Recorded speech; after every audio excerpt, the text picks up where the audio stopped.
Tonight is our 32nd forum since July 2005, and our two senators tonight bring our total number of speakers to 50. Senator Joyce has apologised. He'll be here in a few minutes, and we'll start. We always like to start on time. The federal shadow cabinet had an emergency shadow cabinet meeting between 7 and 8, so he nevertheless will be here shortly. We always like to repeat one of our key objectives at the start of the forum, and that is to promote thought, discussion and debate on the challenges of faith in the workplace, family and public life.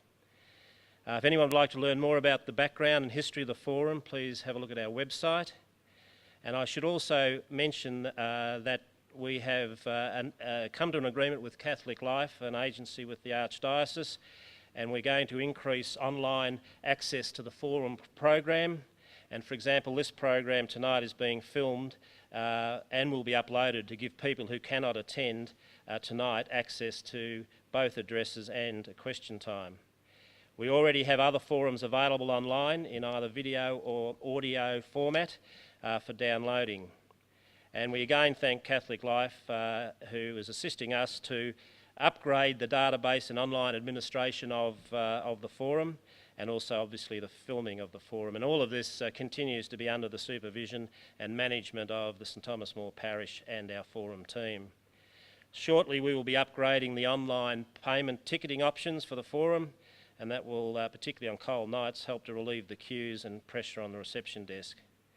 And I'm pleased to confirm also that we have established a release date for our second book, which will be a collection of addresses to this forum for the period from 2008 until 2011. And this book will be released at the 2011 St Thomas More Feast Day dinner. So the purpose of informing you of all of this is this small parish-based initiative has simply become too large to manage within our parish, and we've sought administrative and technical assistance so that we can continue to see the forum grow, both in terms of influence and reach.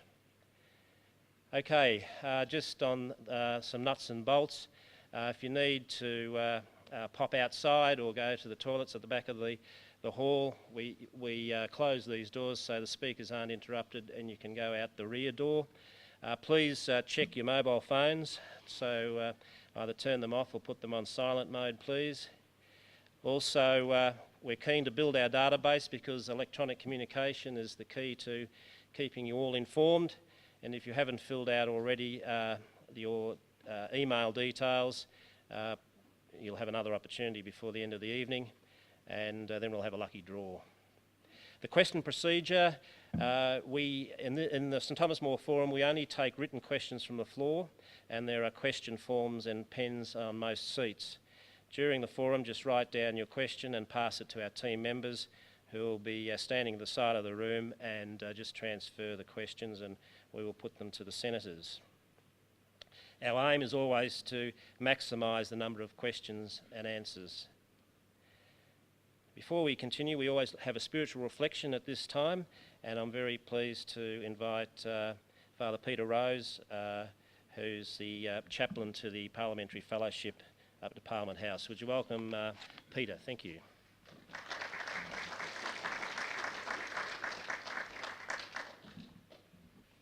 Thanks, Bill. Senator Stevens and guests, good evening. The prayer tonight is guided by a couple of thoughts. The first of which is that don't believe that question time is representative of all of the relationships between people in federal parliament, whether in the Senate or the House of Reps. In fact, I'm pleased to be witness to very strong friendships across parties, also within parties, of course, and between people of different chambers within that building. The second thought that is prompting prayers tonight is the turbulence in politics in Britain since the election last Thursday. Not so much the outcome there, but rather what led to a certain disillusionment amongst the electors in Britain as a consequence of misbehaviour among parliamentarians there. And I'm pleased that as far as I can see here in Australia, we haven't got there yet, nor is there any sign that we're going to get to where politics in Britain has got in the recent past. With those thoughts in mind, let us pray. Heavenly Father, we thank you for those who are prepared to give up so much to represent us in federal parliament. We thank you for those who have a belief in a better Australia, whatever is the grounding of that belief. And we thank you that they are prepared to put personal comfort and family matters to one side in the interests of serving this nation. We thank you that you've called so many people who love you, who love Jesus, into our federal parliament, and that they are witnesses there to you. We thank you for them, and we pray that you will continue to guide them and direct them so that we may be rightly and honourably governed in this country. We thank you too for the willingness of both Senator Stevens and Senator Joyce to share with us tonight, and for the willingness of so many parliamentarians across this nation to participate in fora within communities where it's not for personal gain, but it is rather to help us all be better governed and to be wiser as electors in this country. We ask you to bless this night, to bless proceedings, to bless our question time, to bless our speakers, and to help us all to be wiser as a consequence of this meeting tonight. And we pray in Jesus' name. Amen.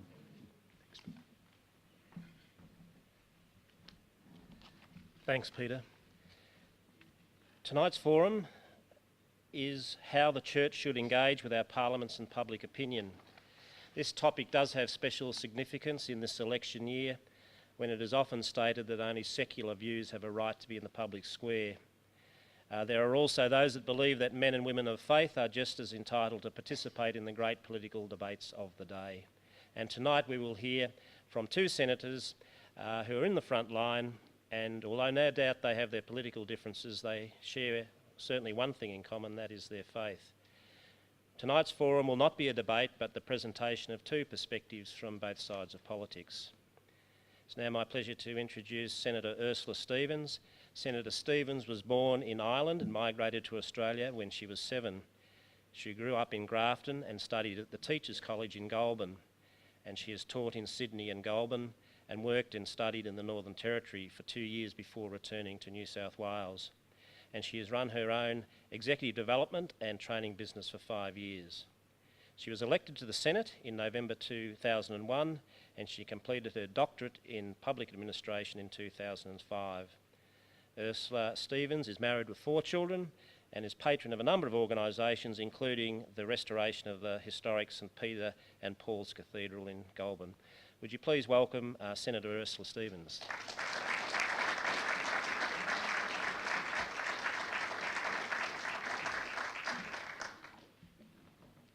Well, hello everyone, and thank you for coming out on such a cold night. Can I begin by acknowledging the traditional owners on the land we're meeting today and acknowledge their proud tradition, their elders past and present, and any other elders who might be here this evening. And can I thank you for the opportunity of being here on a podium with Barnaby. He will come, I'm sure, but to consider the enduring questions that you've posed for us about the influence of the Church in Australian politics. And Bill's introduction really kind of posed a few interesting questions that I'm hoping that I'll be able to respond to tonight. But the big issue is about, the separation of church and state, and that's an issue that's very often debated. And I find for most people that it raises questions about the big ticket issues. Is that better? Can you hear me better now? No, that's that other one. That's the Okay. tape Oh, I see. Sorry. Okay. As I say, about the big ticket issues, like abortion or same-sex marriage or euthanasia, those kind of polarising ethical debates that get so much attention in the media and are always in the forefront when the relationship between religion and politics raises its head. And I have to say, I think as a nation we're very fortunate to have as our Prime Minister and as our Leader of the Opposition and our Leader of the National Party, 3 men who are very active in their faith. and they are very unapologetic about being so. And I do know that during the very long nights following the Lehman collapse and the ensuing financial crisis, that Kevin Rudd and Wayne Swan drew on the strength of their convictions to help steer the Australian economy through a course that has saved us all from the impacts that we're actually witnessing overseas. We see it every night on the evening news. We've seen strikes and riots and bailouts. We've seen whole suburbs and neighbourhoods as ghost towns. We've seen unemployment in double-digit figures. We've seen pension funds pillaged, and we are still witnessing continuing fragility of financial systems overseas. And of course you can say that these issues are a key part of a politician's job. It's what we're elected to do. But all of us sometimes need guidance and support. And I want to just tell you a story about my first experience. When I first came to the Senate, the very first piece of legislation was on research using embryonic stem cells. Now, I'm sure you can all remember this bill and the important role that Brian Harradine played in that debate. The bill proposed that human embryos harvested to help infertile women to conceive, and which was superfluous to that woman's needs, should be used to provide stem cells for research purposes. Well, as the new kid on the block, and I was the only new senator from New South Wales on my side of politics, so I was really quite bamboozled. It was my first extended debate. It was my first conscience vote. It was my first exposure to the intrigues of parliamentary horse trading on issues of policy and principle, and that happened across parties, across factions, and in this particular circumstance, it happened all through the night. And there were lobbyists from the scientific community arguing on both sides of the fence.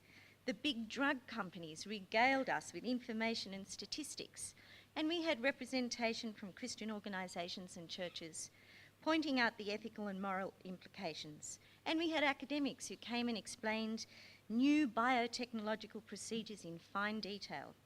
And of course, we heard very moving pleas from people suffering incurable diseases to give them hope. It was fascinating, I have to say, and challenging and exciting. And while my mind was whirling with the complexity of the arguments, I was actually trying to keep my head and think clearly, trying to focus on the key aspects of the debate, absorb the new ideas and perspectives, and at the same time give very serious consideration to all of the ideas that I'd just touched on. The issues were debated by very articulate people with very different views and agendas. Serious ideas were sometimes trivialised and dismissed.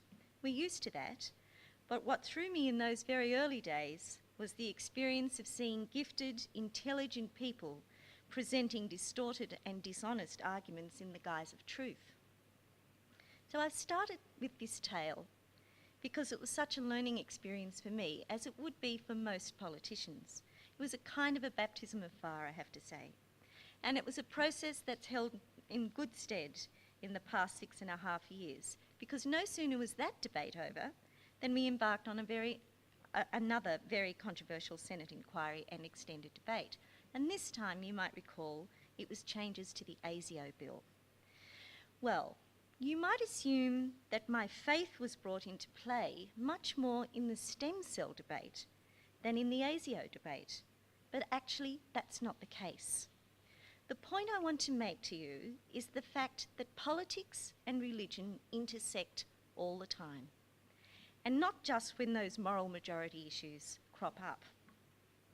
When politicians deliberate about the right way to deal with a perceived threat to our national security, or when we consider how best to cope with drug dealers, or uranium mining, or asylum seekers, or private equity consortiums, or drought relief, or aged care, or what organisations should or shouldn't receive tax deductibility status, in every one of those deliberations, our fundamental values as Christians inform our decision making. Now, Aristotle pointed out quite a long time ago that human compassion is based on 3 thoughts. First, that a serious bad thing has happened to someone else. Second, that this bad event was not or not entirely the person's own fault. And third, that we ourselves are very vulnerable in similar ways. So, compassion is a morally valuable emotion. It links our own self-interest and the reality of another person's good or ill. But sometimes that link is very selective. While we're brought up to believe that all human beings have equal worth, we need to acknowledge the fact that for many of us, some are more equal than others. We value most the human beings whose lives are familiar to our own, with whom we can identify. We'll fight tooth and nail for our families. We form our strong attachments to the local first, and only gradually learn to have compassion for people who are outside our immediate circle. We mourn for those we know, much less for those we don't know. And this has implications, truly, for the political decisions that we make, both in how we look at our own population in Australia and how we see our role as global citizens. Aristotle pointed out too that the citizens in Plato's ideal city, asked to care for all citizens equally, would actually care for none. Since care is learned in small groups with more intense attachments, without families and their intense loyalties, we will have, he says, a watery kind of care all round. And I have to say, a watery kind of care isn't what Jesus meant, either for the people in somewhere distant like Darfur, or for those closer to home in our Indigenous communities, or our Pacific neighbours. Australians are very generous, giving of their time and their skills, as well as being prepared to put their hands in their pocket when tragedy occurs. We've seen that in the bushfires, we saw it in the tsunami. But we do need to do more than react to crises. We need to be a government, we need to be a society, we need to be a nation with an ongoing commitment to substantially reducing poverty and suffering. The experience of the global financial crisis highlighted the fact that the gap between the haves and the have-nots is very wide, both at home and across the world. We're still witnessing how the powerful define their humanity in terms of possessions rather than goods of the soul. And at the same time, we're seeing the churches increasing their influence in shaping a different and more compassionate global future. So I'm very glad to be here tonight to be talking to a group of fellow travellers, people with a shared understanding that the soul comes first, and that material possessions so often cause conflict, especially when the goal is limitless accumulation, not merely sustenance. And as I talk to many baby boomers, I hear more and more that we're the generation who's had the best of all worlds, and we are the ones who need to acknowledge that our ambitions have very real consequences for future generations. And that actually, in fact, is what much of the government's social inclusion agenda is all about. So let me now turn to the questions that you've posed for us. Firstly, do the churches have more or less influence in the public square? And has the church got it right in engaging in the debates of the day? Nothing like a loaded question to get us started. Well, I think my answer is as much or more influence rather than less, and yes, that it has it right. The 2007 census indicated that 64% of Australians identify as Christians. And we all know that in times of stress and crisis, we all hark back to the principles and the values that we know. So in fact, the churches represent the values of the majority of our population. We need to be reminded of that. And I have to say, Peter Rose here tonight with his welcome and blessing often tells us that there are very few soldiers on the front line who don't believe in God. But in very practical terms, I'd like to comment on the real influence of many faith-based organisations in public debate. I work very closely with the Australian Catholic Bishops' Conference, and it's great to see Peter McCardle here tonight. And Father Brian Lucas and Peter are often called upon to provide advice on all kinds of issues.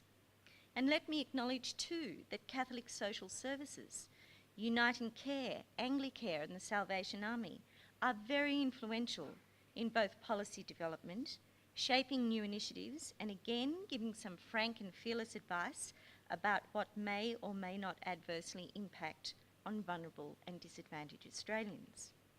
Frank Quinlan, as the CEO of Catholic Social Services, has been a key advisor in my own portfolio areas, providing expertise around the National Compact between the government and the not-for-profit sector, and leading key discussions about a reform agenda for the third sector. And the recent release of the social inclusion document by Catholic Social Services and the St Vincent de Paul is a great example of these organisations, church-based organisations, shaping and influencing governments and oppositions, and in part providing moral compass for governments of all persuasions. And on that note, we can't discount the influence of Catholic Health Australia, led by Martin Laverty, as the largest non-profit health and hospital provider in shaping the Rudd government's transformational health reform agenda. Faith-based providers have played an equally important role in our changes to aged care services, Job Services Australia, disability and refugee support services, and homelessness support services. The Prime Minister's commitment to addressing the issue of homelessness has seen Tony Nicholson, the head of the Brotherhood of St Lawrence, heading up the Homelessness Task Force. Monsignor David Capo and John Falzon, the CEO of St Vincent de Paul, are both influential members of the Australian Social Inclusion Board, and they are vocal in their criticisms of government when they need to do so. And of course, Father Frank Brennan has made a very significant contribution to the national debate on human rights, and he too continues to be influential in both national and international public policy debates. And of course, the National Council of Churches is a signatory to the National Compact, agreeing to work with the government in very new ways to deliver better policy outcomes for Australia. A few weeks ago too, I met with Reverend Eleni Poulos, the National Director of Uniting Church in Australia. We talked about growing a nation of hope, of what makes a healthy democracy. Not surprisingly, she talked about health and education, but also about caring for the vulnerable and the marginalised in society. And she raised the issues of peace and reconciliation, of work justice, of cherishing all God's creation, including the implications of climate change. And she raised particular concerns about the vast distances between communities in Australia and the importance of ensuring that people living in remote areas have access to services and infrastructure. And peacemaking and caring for our neighbours was also on her agenda. Well, that was quite a lot to cover in a half-hour or so meeting, but she was very persuasive and informed, and she left me with a briefing package that wasn't big enough to be daunting, but was certainly detailed enough to inform and educate all of those that she'd visited that day. So what I'm trying to say to you is that these are the very practical examples of how churches are influencing policy decision-making. I know too that the Prime Minister, and I'm sure Mr Abbott, regularly meets with church leaders.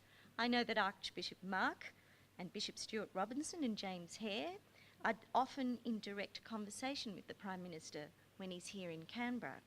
And Mr Abbott, as a Sydney-based MP, is closely connected to the Archdiocese and Cardinal Pell. So these conversations are ongoing. So when you ask what influence can and should the church have in politics, I hope that you're actually heartened to hear not only about the possibility, the can, and the obligation, the should, but also the actuality, the influence that faith does have in Australian political debate. And while I focus this evening on the federal parliament, I know that the churches exert their influence with state and territory governments in similar ways. And of course, I'm only one member of parliament whose approach to our work is informed by their faith. John Warhurst, who's here tonight, of course, has written extensively about the influence of faith in politics, and he could probably name all of the members of the Parliamentary Christian Fellowship, but we won't ask him.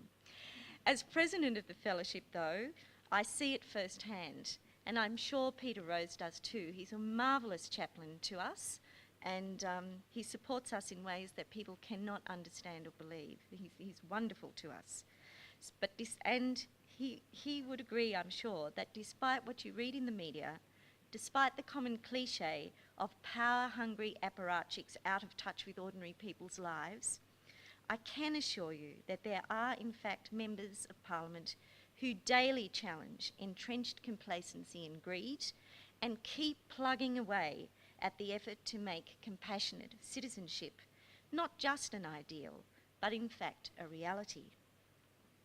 But I have to say, where we sit on the political spectrum obviously colours our approach.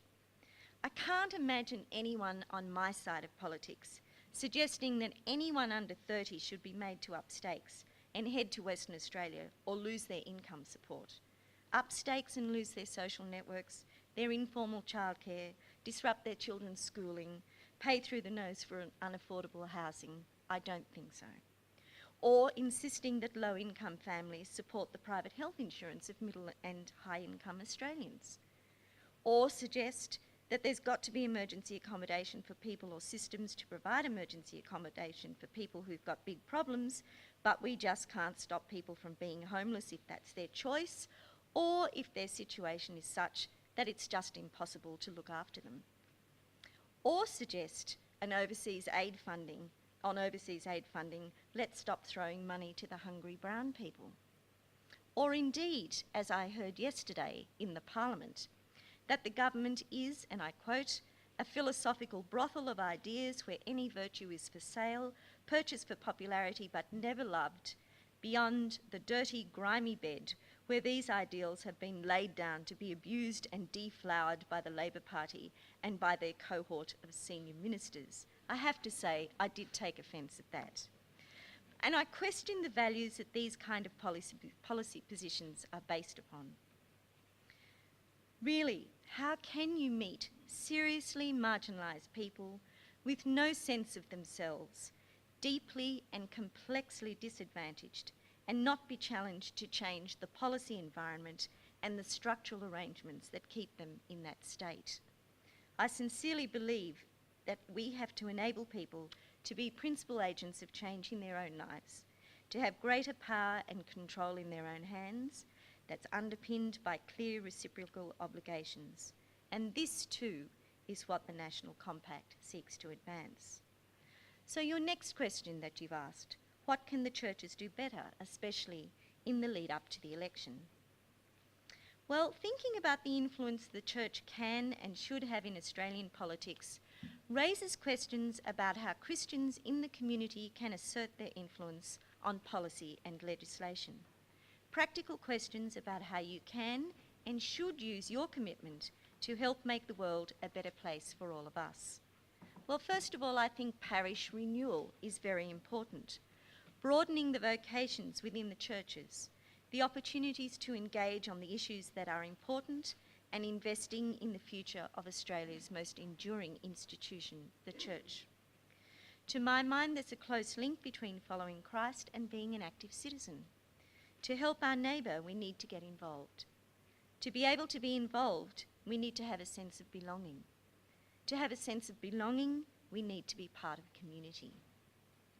In Western Sydney, a Catholic parish has brought together all the Indigenous organisations and providers and has been successful in securing some Jobs Fund money for a local social enterprise, where those Indigenous young people are going to be able to build a future for themselves. In Brisbane last month, I visited a community centre supported by Spiritus, an Anglican church charity, where those whose lives are completely on the margins, homeless or almost homeless, living with mental illness or disability, ex-prisoners, all have a place to connect and a place to belong on their own terms. And the whole community is the better for it. And I have to get a plug in for the fact that this week is National Volunteer Week, and today the Senate acknowledged the contribution of our 5 million volunteers around the country. Throughout the week, I've been challenging people around the country to consider how they might get involved and exert some influence on what's happening around them. So it is about that sense of community and belonging. And I have to say, in answer to your final question, should we leave it to the bishops? I would absolutely say no.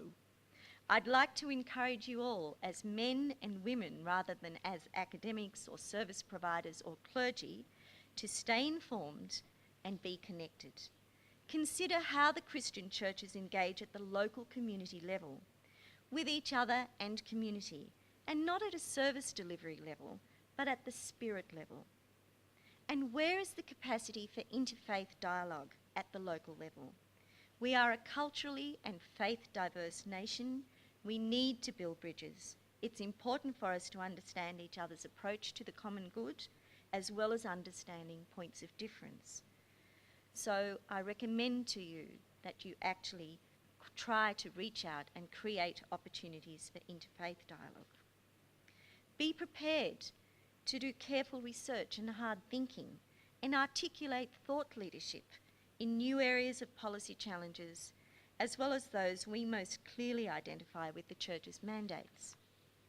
And leverage off each other's work. A great example of that is Spirit Care Australia, a new organisation that I launched earlier this year, where chaplains in schools and prisons, palliative care, family services, disability, mental health services, hospitals, army, military, and indeed parliamentary chaplains have come together to support each other and to actually give that kind of service an important voice. Present your ideas concisely and professionally. Put the time into preparation, clarify and share your thoughts, and then speak with a united voice. The social inclusion statement I mentioned earlier is a great example of that, as is the annual social justice statement. And recently, Paul Smythe from the Brotherhood of St. Lawrence worked with the Australian collaboration to produce a feisty document called In or Out, Building an Inclusive Nation. Can I say too, there are many, many ways of exerting your influence, your own influence, besides lobbying parliamentarians during a very busy sitting week like Budget Week. Start first of all by engaging your local member at home. Make him or her aware of you, your activities, and your priorities. Join forces with like-minded groups. Pooling resources is very effective and it strengthens your voice. The Make Poverty History campaign is a great example of that, targeting bipartisan support of the Millennium Development Goals. And the Make Poverty History people are in town this week as well. Use new networking technologies to bring people together in virtual communities of interest. I was very pleased to hear that you're taking this huge step here and becoming very technologically savvy. I think that that is actually very beneficial. But in terms of technologies, can I ask you too to make yourselves familiar with the predatory behaviour that we're trying to address through the proposed internet filter? Remember that being an advocate for change means that there are many, many failures before you may achieve success. So don't be despondent if your first go doesn't actually get you a major change of policy. The process of advocacy, of giving voice to issues and giving voice to those who don't have a voice, is very important in a healthy democracy. And that's why one of the first actions of the Rudd government was to remove gagging clauses from funding agreements across every portfolio and encourage robust and informed public debate. Social justice is contested across political parties. Hard-nosed political decisions are made for those reasons, and ultimately it's always all about the politics of re-election. So be focused, choose the issues carefully on which you want to engage, advocate respectfully, and expect to be treated respectfully in return. My mother used to remind me often that it's not what you say to people that they remember, it's actually how you make them feel that endures long beyond the meeting. And finally, can I give you some really practical advice that I'm sure that Barnaby will support me on? Be aware that in election campaigns, bulk emails are not effective. Think about what happens at the receiving end. On the parliamentary network, we have a ruthless spam filter. Anything that isn't personally addressed to me or to Barnaby goes straight to a quarantine folder. We just don't see it. one of our staff might check in the morning and discover that there's 1,500 of them in the quarantine folder, and you know what we do next. We press delete. Bear in mind that the reality that the choices that political parties make are influenced by how much we can or will spend on them, and that figure depends on what we consider the benefits to be gained. Be realistic about the current economic environment, especially in the wake of the global financial crisis. So that's the very practical and sage political advice. Can I just say, now that Barnaby is here, I will leave some space for him. But I want to say in conclusion this. Jesus taught us to feed the hungry, to clothe the naked, to welcome the stranger, to honour the old, to protect the young, to care for the imprisoned and the sick, to love your neighbour as yourself. It's very simple. Politics is one way of loving your neighbour. I don't know what Barnaby might think of that. But for me, the verse that always comes to mind is from Micah. Hear then what Yahweh asks of you. Live justly, love tenderly, and go humbly with your God. Just finishing up, can I say I know that many of you keep parliamentarians in your prayers. We really thank you. You might not appreciate how much we need them, and to know that you're praying for us is very powerful. Thanks so much.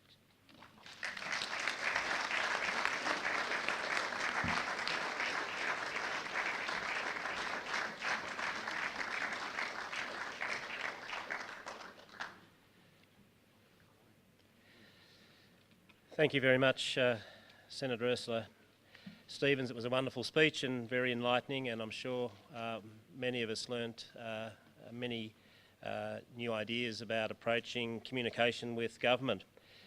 And I'm now very pleased to welcome Senator Barnaby Joyce.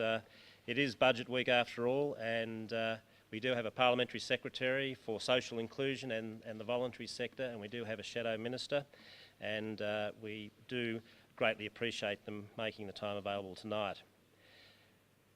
It's my pleasure to introduce Senator Joyce. He is one of a family of 8 from a cattle and sheep business in southern New England, and after graduating with a degree in accountancy, he practiced as an accountant for some years before entering politics.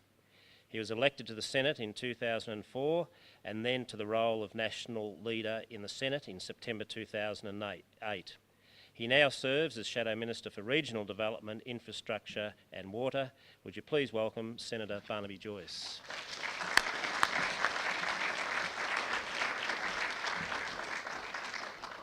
Well, you'll be happy to know this is probably going to be one of the briefest speeches in the history of the St Thomas More Society. Thank you very much, obviously, for being here, and also Ursula. It's great to be at the podium with you. Ursula is, if you want an example, and noting the subject of the speech of how faith and religion can have an influence on politics, and I'd have to say that Ursula is an absolute premier example of that. The effort she puts in around the Parliament in making sure that the views, just views and good views, permeate through the building without it being offensive or over the top or intrusive into other people's belief structures is exceptional, and Ursula is a brilliant example of that and held in immensely high respect, not only for what she does, but for the way she does it. So it's interesting to be here, and when I come into, I've just been to Shadow Cabinet where we're trying to work out how to put Ursula's team out of government, and so after we put aside all the niceties of you're a wonderful person, comes the realities of this is politics. But you know, as I walked through the door, I thought St Thomas More Society. You know, I suppose what came to my head was, who will rid me of this troublesome priest, and which is often what's said about me. And I know what happened to poor old Tom, and you know, I've always been very dubious about where it might lead me. I don't think Jesus was a great politician. I think he was certainly the Son of God, but he was, as far as politics goes, there's a lot of lessons he could leave behind in how he acted. The reason his views permeated because there was a belief structure. It was indelibly true, and indelible truth will always win over the long term. Politics, however, works in the short term, and sometimes the very short term. And so you have to recognise the tactics that you need to use. The first thing I'll say, and this sounds very strange, peculiar here, is I would suggest that you must be a member of a political party, and I don't care which one it is. Doing a similar function to this at Kenmore with another good Labor senator, Senator John Hogg, he said, you can have all the beautiful arguments in the world, but give me the numbers any day. Give me the numbers any day, because that's what wins. And so you must be engaged. It is democracy. It works on the principles of the numbers of the people. And if you are not in the room having the discussion, and you are relying wholly and solely on the power of prayer, well, you know, even our good Lord tells you that it's not just by faith but by acts that you're going to have to change things. So, you know, first thing I say is get yourself engaged. Get yourself really engaged. And whatever, as my chief of staff says, whatever blows your hair back, that's the party. That's the party to be involved in. But get involved. If you don't want to take the step of being engaged actually in a political party as an example of your faith, then the next more and an extremely powerful thing is a third-party action group, political action committee, and I can see the Christian lobby here tonight, which is ACL being a great forum within the Parliament itself. More and more, you have to learn who you are going to match up against. There is no font of knowledge or wisdom that that rises up through the floorboards of Parliament House. It really is a reflection of pressure groups and people and issues that are driving all the time their agenda inside that building. You know, whether that is major retailers trying to drive their agenda, you know, whether miners driving their agenda, whether it's other groups driving their agenda. It is a reflection of at times, at its worst, of who has got the greatest mechanism of organisation, resources, and is driving an agenda, because they unfortunately that's what gets heard. So you have to be part of that process. And if you're not driving an agenda, because that's what all politics is about, then your agenda will be left out. And never think that the alternate agendas, and I'll say in faith, let's talk about the juxtaposition of that, and talk about atheism. Atheism is an agenda. It is driven. It's absolutely driven. It's driven with a fervour. It's driven with an intense fervour like a religion. And that's their right. It's democracy. They're able to do that.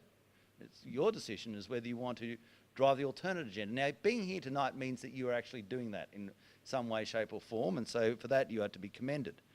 But you know, the actions have to come next, and the capacity of you wanting to sort of be part of those actions.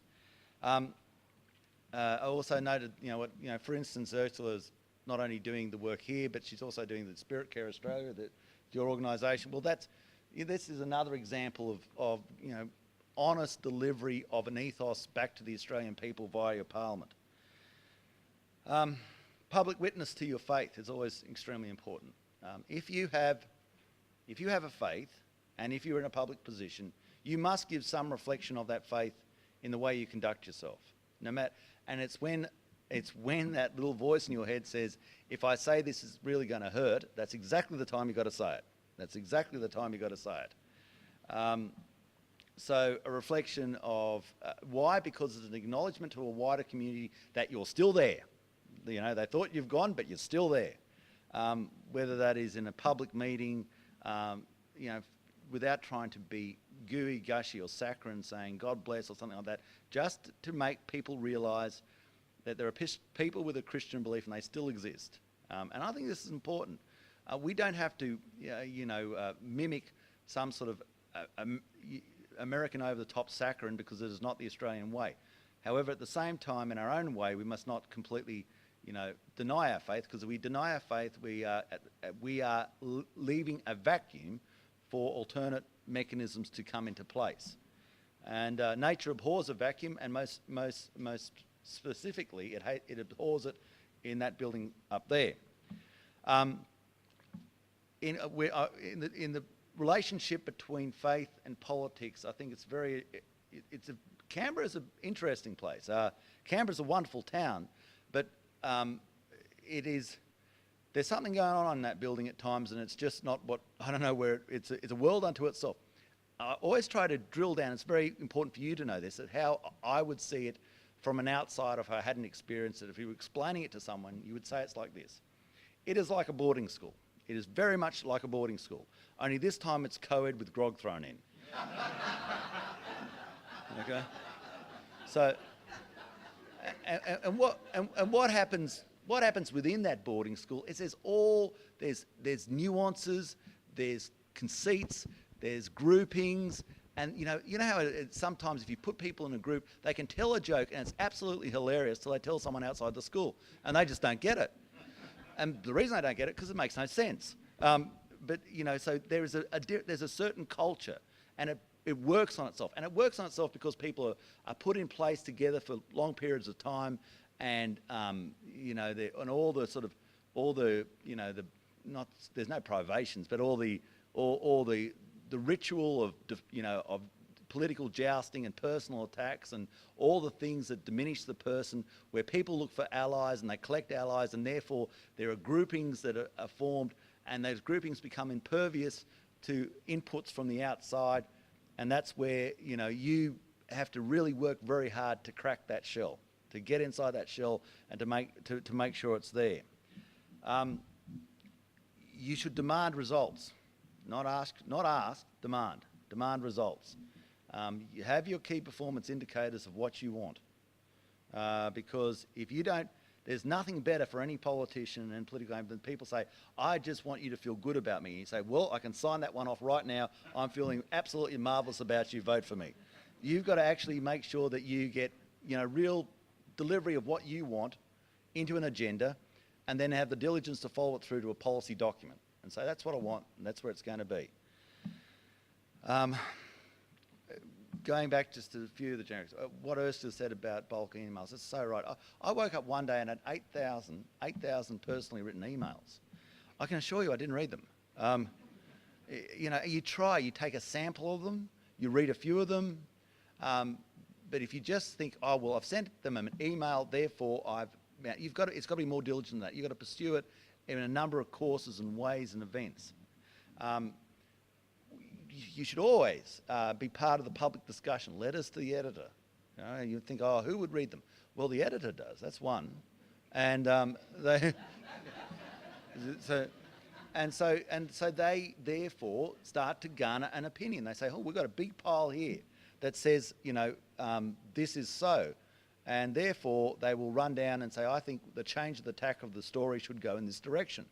So make sure you're part of that process, you know, and be active and participatory citizens in everything you do. What else should you do? If you know, I'll give you an example of what works as a very powerful metaphor in my work. I always say there are two types of issues in this world. There are St George issues and other issues. And people will say, well, what do you mean by that? I said, well, there are issues that are so important that you need to come out to St George to talk to me about, and there are other issues. And which issue is yours? So what that means is, know your members. Don't know where their house is, otherwise you get to visit the police. But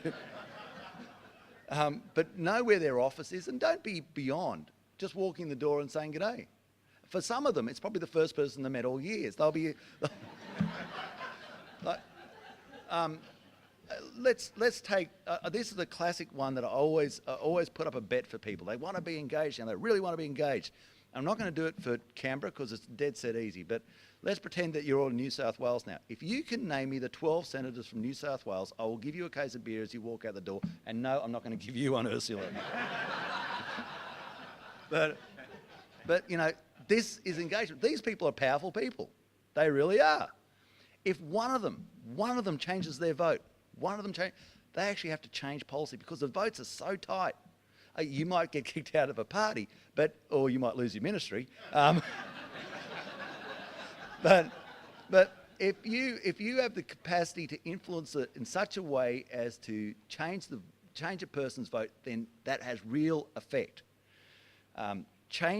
Be part of a process of changing the culture in Canberra. If I was one thing I would love to do away with this self-defeating process of one in all in approach in politics. I can't stand it, never could stand it, and I don't like it.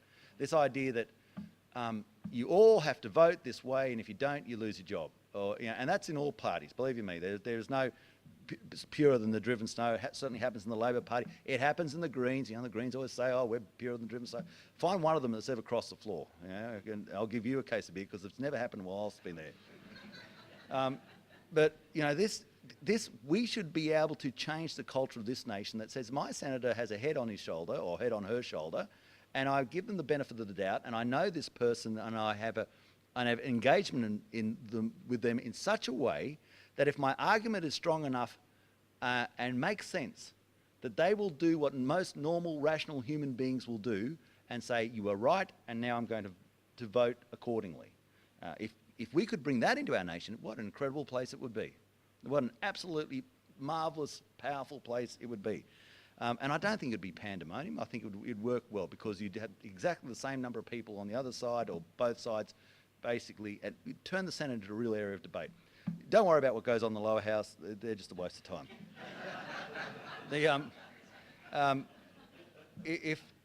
So in summary, I would suggest this. There are aspects of Christianity for me that I find everything about Christ. I'm no saint, believe me, I'm no saint. If you want to talk to a saint, you're talking to the wrong bloke. He'll be in later on. For me, the Christ that I relate to is, and I think about affecting the group. We're talking about politics. This is the one I relate to. The one who, when there was the stoning of the adulterer, right, and the crowd is carrying on like peanuts, and Christ is kneeling in the ground, drawing in the dirt with his finger, and just drawing in the dirt, and he's trying to work out how to get round these people's heads and how to deal with them, because this is real politics, mass hysteria, all often in a logical vent. This is what the papers say, this is what we will do, this is where they're off to. You could see it. If it was here now, it'd be on talkback radio. Yes, we're going to kill her. And everybody would be ringing in to say they agree. And Jesus saying, and he who's without sin cast the first stone, And then what's very powerful is he looks at the person and he doesn't denigrate the person. He just says, well, he said, neither do I accuse you either. Go away and sin no more. For me, that's the Christ in politics that I relate to. Because that's the way you have to rise above it. The other thing I always look at is Matthew 22:21. And, render unto Caesar what is Caesar's and render unto God what is God's. Always remember that even Christ acknowledged that there is a political environment and you have to render unto Caesar what is Caesar's. He didn't say what is Caesar's you must revolt against and tear down and destroy. He says that there is a real process there and you actually have to be part of it. He's telling you to render unto Caesar. He's not telling you to run away from Caesar. He's saying you've got to deal in this environment. So my closing would be that I leave that with you, that you are here to try and to be part of that mechanism of rendering unto Caesar. When you want to render unto God, you will pray. But when you want to deal with Caesar, you must have fervent and considered and definitive actions. Thanks.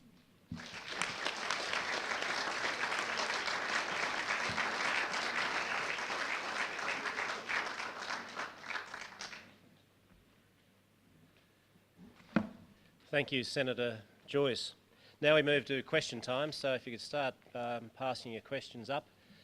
And while we're waiting for that, I just thought I might make the comment that I suppose the St Thomas More's Forum was established to make a contribution to the culture around us, and that's what we've tried to do, and it's what we're going to continue to do. And of our 50 speakers we've had in the last 5 years, I suppose a good dozen of them have been parliamentarians, and we've had Kevin Rudd, Tony Abbott, Christopher Pyne, Peter Garrett, and I think we've been very fortunate that we've been able to provide a platform for politicians of faith.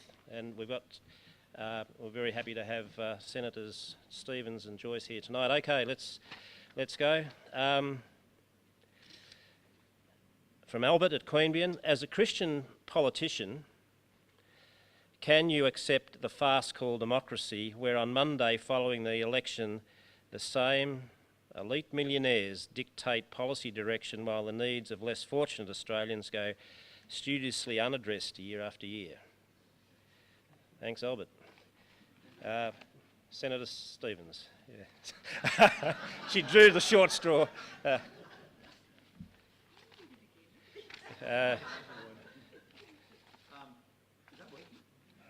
No, it's not. I don't think. Yeah, thank you. After the question was in regards that, after the election we have the same elite, basically very rich people running the country. Look, the first thing you've got to remember is you put them there. Okay? We've got to get away from this idea that there's some alternate universe. Democracy is the universe that you created. It becomes the alternate universe when it gets in that building, but you put them there. Okay? So you've got to. I think it's a cop-out to think, therefore I'm going to resign myself away from it because I think that person is excessively rich or excessively fit or excessively fat or excessively bald. Therefore, they are a reflection of you. The Australian democracy is a reflection of the Australian people, and the best way to be part of it is to change it. Now, I don't think being rich or poor is a recommendation of anything except how you're dealing with money. You can get some extremely decent people who are, wealthy. No, to be honest, I think Kevin's a decent person. I would do. If someone said, "Do you think he's bad?" No, he's not. He's a good person. And I don't think there's anything particularly wrong with Tony.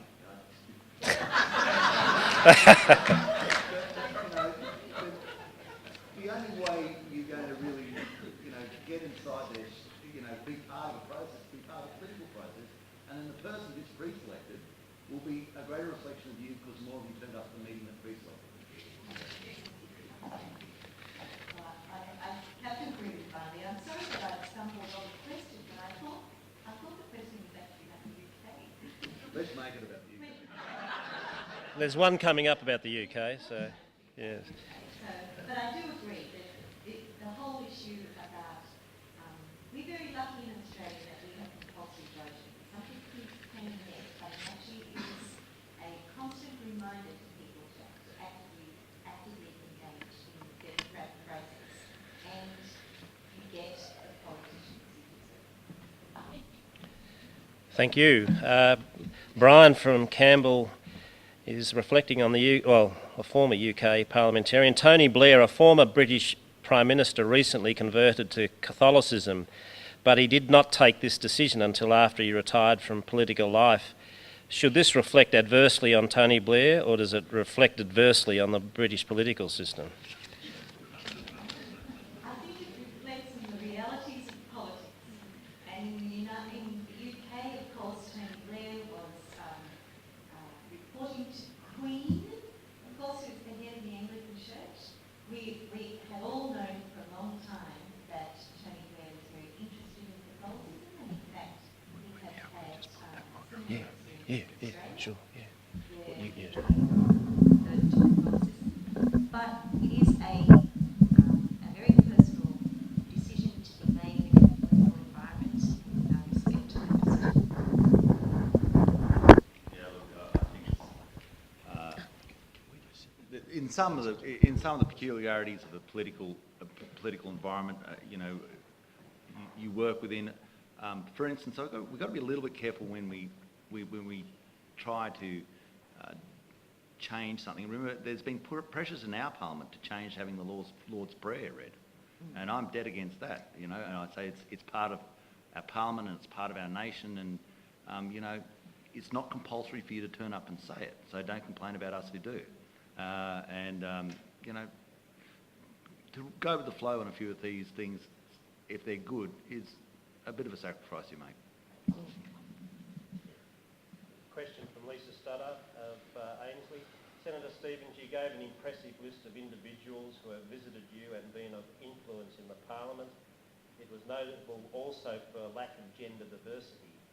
Can the Catholic Church be a credible and real voice in political discourse when the governance and leadership of the organisation is only of one gender?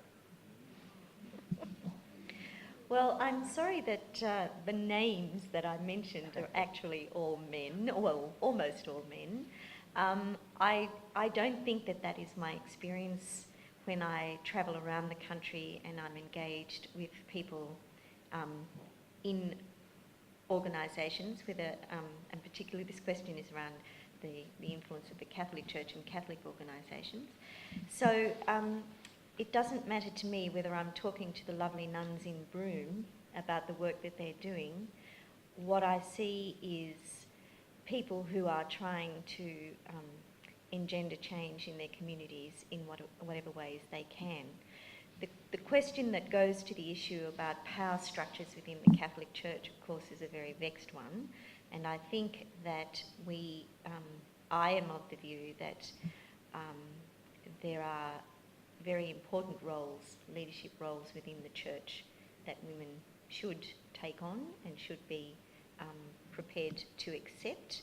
And I think that we have some work to do in terms of shaping some of those roles within the Archdiocese here, and I've been part of discussions around that. So I think that's render unto Caesar. It's a very good advice. Thank you. Barnaby, would you care to comment on that? I think that the powerful people in my life, in my faith, were women. I don't know why this thing is, but everybody's got different jobs. My grandmother was terribly powerful in my faith, and I'm dead certain she was a woman. And we look even in our own nation, Mother Mary MacKillop, Mother Teresa of Calcutta, Our Lady. I mean, why do we have to have this? Why do we have to be everything that somebody else is? Your sex doesn't determine your influence.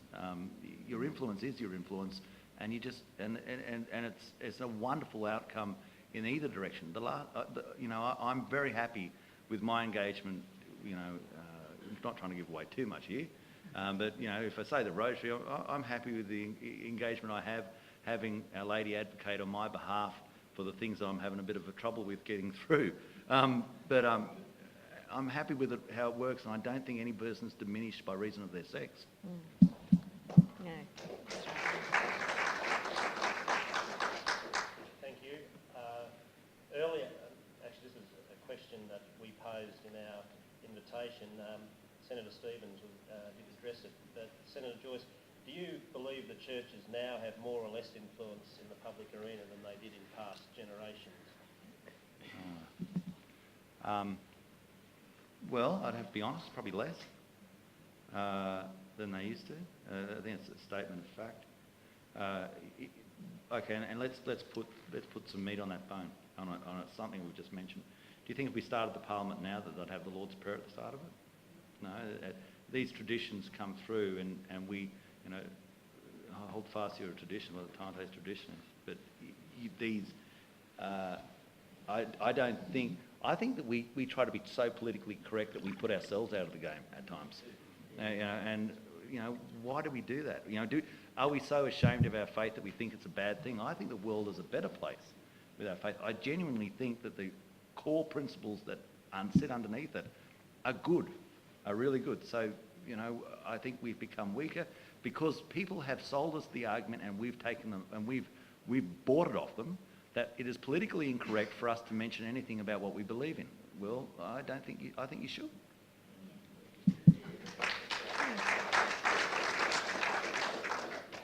Thank you. Henry Craftman Dixon asks, or he refers to Senator Joyce's comment urging us to get involved, especially in a political party. This can be difficult for a person who has Labor sympathies but is a member of the Right to Life Association. The ACT branch of the ALP has proscribed Right to Life and won't accept invitations from the ACT branch. Would senators care to comment on this? Probably more. Well, can I address this in a very personal way? That a few years ago, when my husband was a candidate in the New South Wales elections, the bombardment by the Right to Life Association, who were running a campaign, an anti-abortion campaign. If you knew my husband, you would understand how that was just so far, you know, they had him, if only they would stop bombarding him with the images and pressure all the time that was received. I think when I say to you about being strategic and focused on what you're doing, I think that even in the stem cell debate, I found the Right to Life campaign to be particularly aggressive, and I think that they lost support for their cause in the way in which they engaged. And I think there's a lesson in that about the way in which you actually try to convince. You need to understand who your allies are in these causes, and you need to understand how to influence those who are not on your side. So I have no comment to make about the Right to Life Association being a proscribed organisation for the ACT branch. I didn't know that, so I have nothing to say there. There is another question along a similar line, so I should put it on behalf of Kathleen Wolfe of Bruce. It is becoming increasingly difficult to maintain a pro-life position in the Parliament and the party when the ALP party platform approves abortion in principle, and the number of pro-abortion Labor Party parliamentarians are members of Emily's list. Maybe Barnaby first. Give Ursula a breather. Look, I think it's on issues such as obviously I'm a pro-lifer, and so you won't get any ladies more pro-life than one sitting beside me. So on issues of pro-life, which Ursula and I would both be on the same page, it's terribly important. I agree with Ursula that you have to work. We have to work so carefully with our colleagues to try and get the numbers. On all the, one of those votes, we lost it by one vote, and like in the Senate, where you have, we have 76 votes, it's 39-37, and that's it. One person changed their vote, and we could have got up. So the way you got to work on these things is the worst thing, you don't create enemies before you try to make them your friend, and because you get a lot further with friends than enemies. So you've got to walk very carefully. If there is an issue that comes up, for instance, I would love to put forward a private members bill on certain issues. I'd love to put forward one on, on the recognition of pain for a child that's not born. And if it recognises pain, then maybe you should recognise it's a person. But I would never do it myself. I would have to. Why? Because as soon as I put it up, people say, Barnaby, yep, wacko.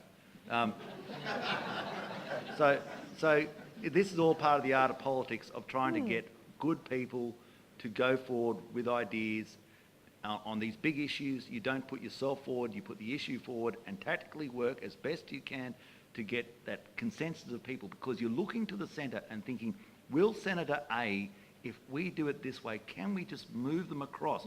Can we get this pendulum moving back in our direction? And it's so sensitive. But if you go out and brand them and say, you're a pro-lifer and you're not, and you're good and you're bad, that person might have been going to change. And you never know. On these issues, you never know, literally, until they walk into the chamber, and then you'll watch them so closely and you say, are they coming on our side or are they going to the other side? Are they coming on our side? Are they going to the other side? They're on our side. My gosh, I never thought we had that person. I never thought we had them. And then you look at another one and say, I thought they were always going to be with us and we lost them. And that's how sensitive it becomes. So you've got to really work so closely and carefully to try and get them in. And once more, I commend there are groups who go around the Parliament and do it very, very carefully and acknowledge that, and they've done their research and they're working out how to influence people.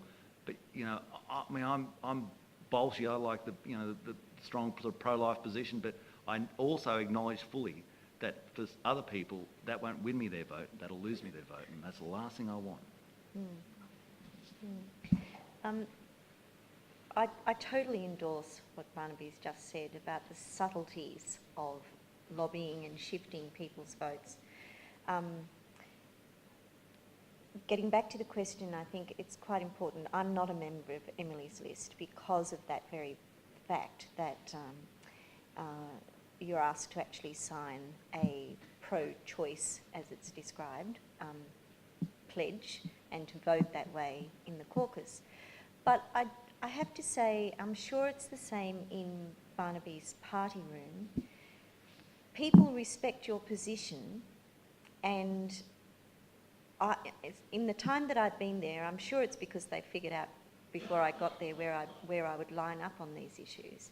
But I have never once been bullied or pushed and tried to be moved from a position. I think one of the strategies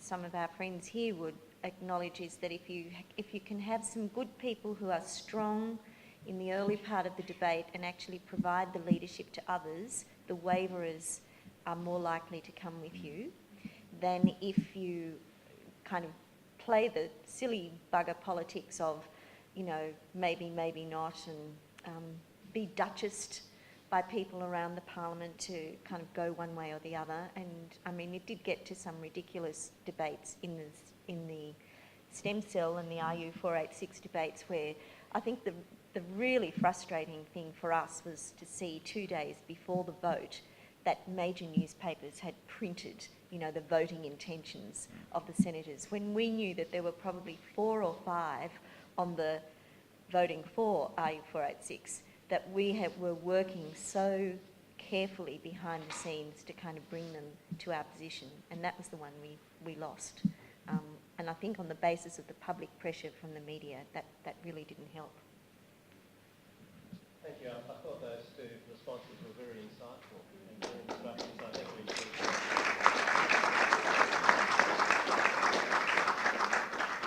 Two more questions, and then we go to a cup of tea or coffee. Blaise Joseph of Hackett is contrasting the position of the Howard government against the Rudd government in terms of whether or not the Rudd government will overturn the ACT government's same-sex civil union laws. Would either Senator like to comment? This is a hard day in the office, isn't it? I should have stayed in shadow cabinet.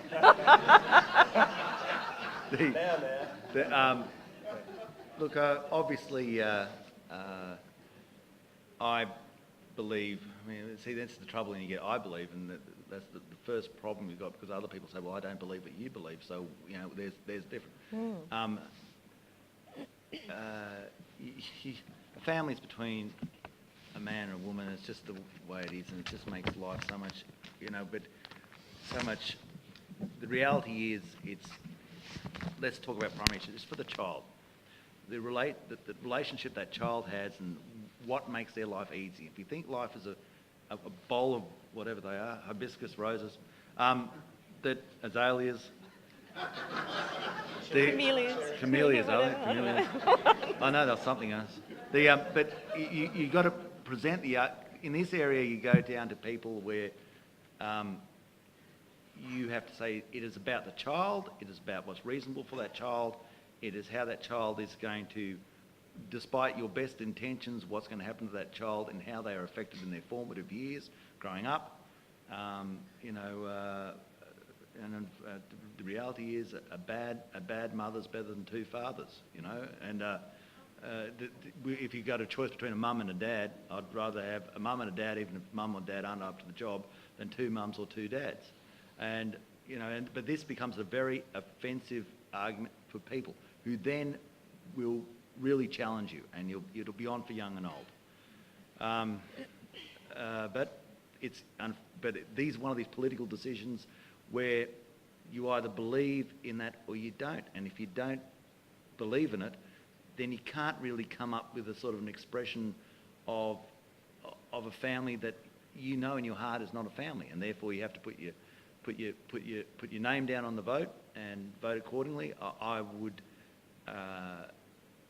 whether the overturning of laws, I would love to do, but I'll be honest with you, I think it's going to happen less and less and less. I think that it's just there's not the political will there that there was in the past. And there will always be the debate, but I think the debate even in our side of the political fence is one of those debates that it was going to become harder and harder to win.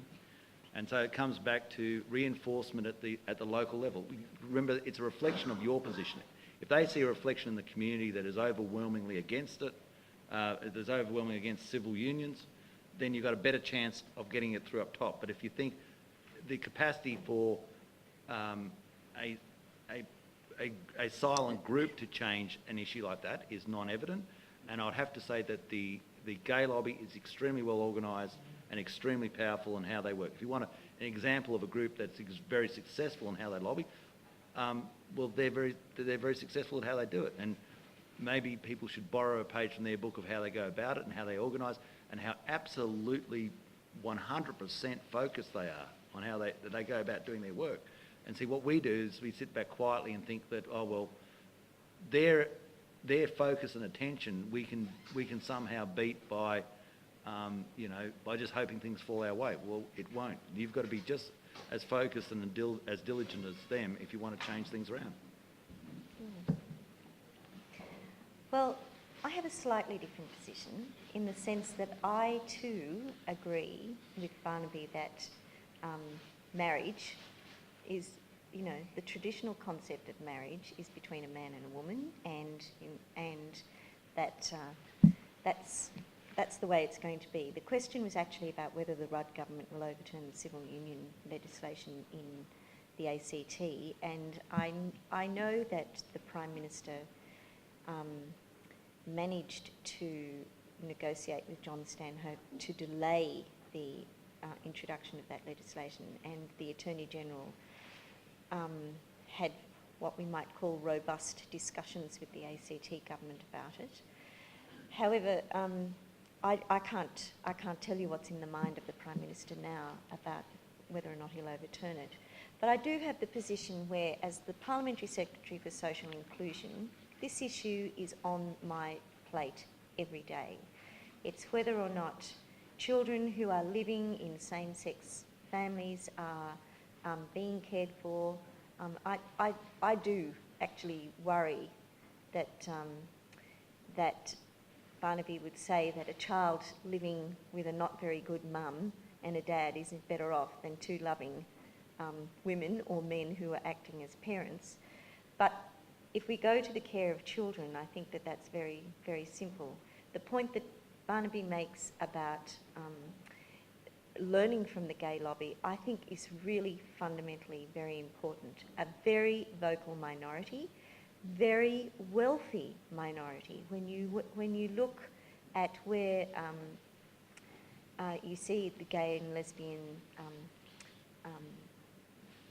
employment areas, it's very interesting, very much in the arts, in tourism. So often, childless couples with plenty of disposable income to actually be very strong advocates for their own cause. However, I'm not going to judge. I guess that's my fundamental position. I'm not going to judge around the sexuality of anybody. I just want to make sure that we live in a community where we are very tolerant and supportive of people who are different in whatever way they're different. And people who define themselves by their sexuality, I think in many ways, diminish themselves, because that's not the strength of who they are. That's not, you don't define yourself by sexuality. You define yourself by what kind of a person you are and the life that you live. So I have a real challenge every day about this issue. And when it gets to the issue of, let me tell you,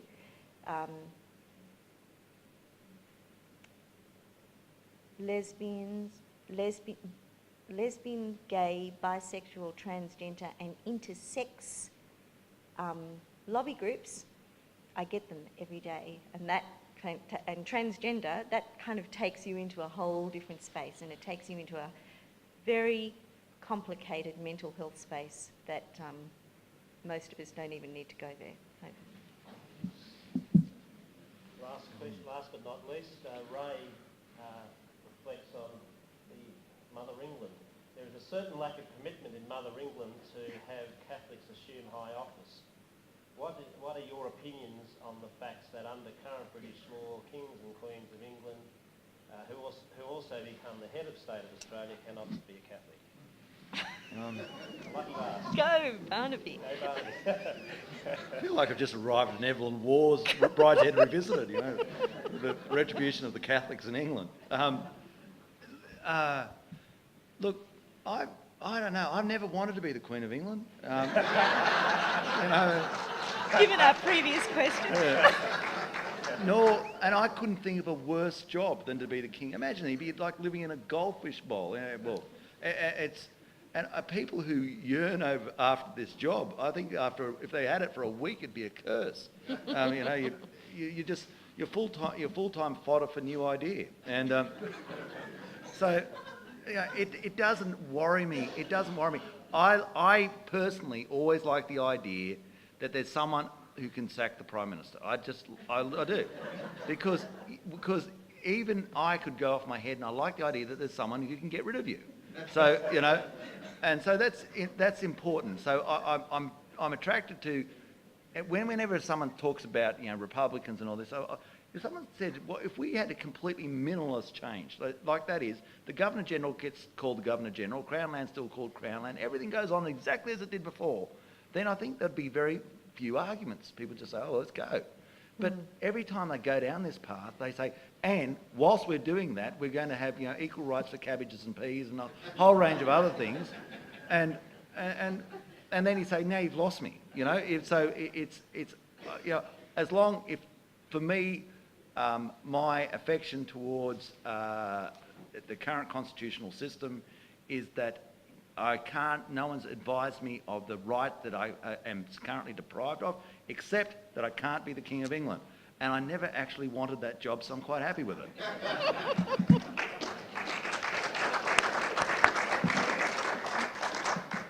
Well, can I say that being proudly Irish, I'm not interested in the Queen of England either, and I just think that it is a foolish debate. I think